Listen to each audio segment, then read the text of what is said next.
This lecture is on the subtopic, A New Conception of America, and the focus question is, how did the Popular Front influence American culture in the 1930s?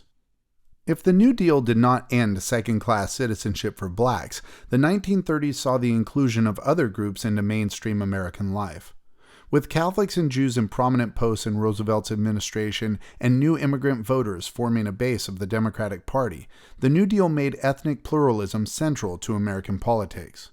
The election of Fiorello LaGuardia, an Italian-American, as New York's mayor in 1933 represented the growing power of ethnic working-class voters.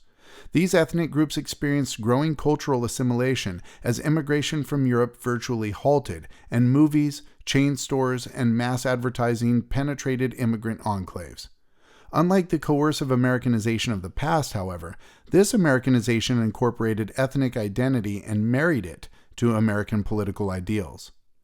In the mid-1930s, for the first time in U.S. history, the left, including socialists, communists, labor radicals, and many New Deal liberals, strongly influenced American politics and culture.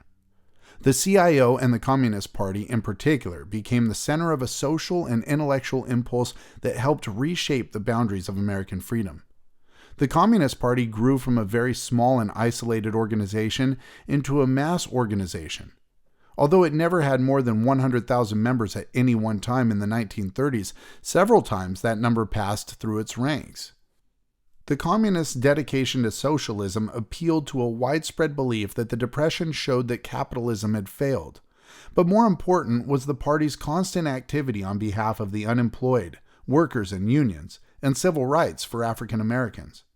At the height of the Popular Front, when the Communists sought to ally themselves with socialist and New Deal liberals in movements for reform rather than revolution, the Communist Party was respectable. Even though tied to Stalinist Russia, the Communist Party ironically contributed to New Deal liberalism's expansion of freedom and its pluralist conception of America.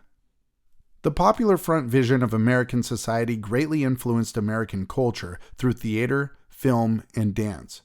Its broadly left-wing ethos defined social and economic radicalism, not support for the status quo, as true Americanism. Ethnic and racial diversity, unionism, and social citizenship were what made America great, not the pursuit of wealth.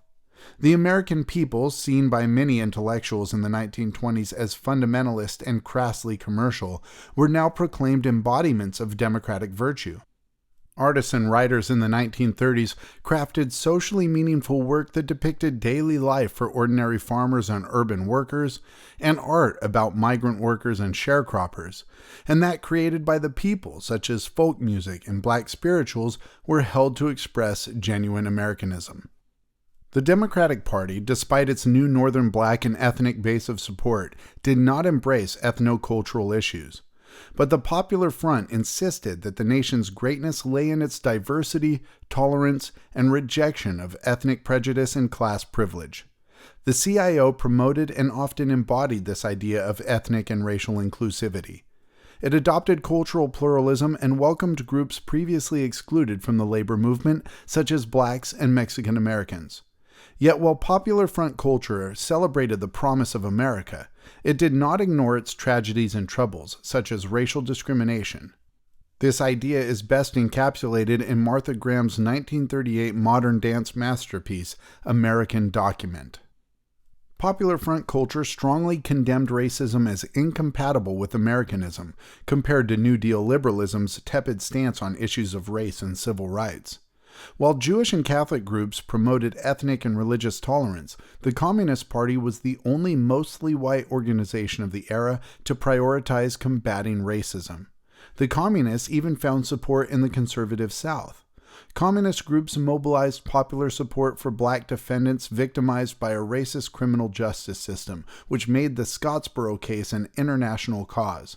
9 young black men in Scottsboro, Alabama, were arrested in 1931 for raping 2 white women. Although one of the 2 accusers recanted, the men were put on trial and convicted 3 times. The Supreme Court rejected the first 2 verdicts and created legal principles that greatly expanded civil liberties, that defendants have a constitutional right to effective legal representation, and that blacks cannot be systematically excluded from juries. but the court approved the third conviction, and 5 of the men went to prison for more than a decade. White workers' resistance did not keep the CIO from welcoming black members and supporting anti-lynching laws and voting rights for Southern blacks. For the first time, the CIO brought large numbers of blacks into the labor movement, even after exclusion had made them hostile to unions for many years.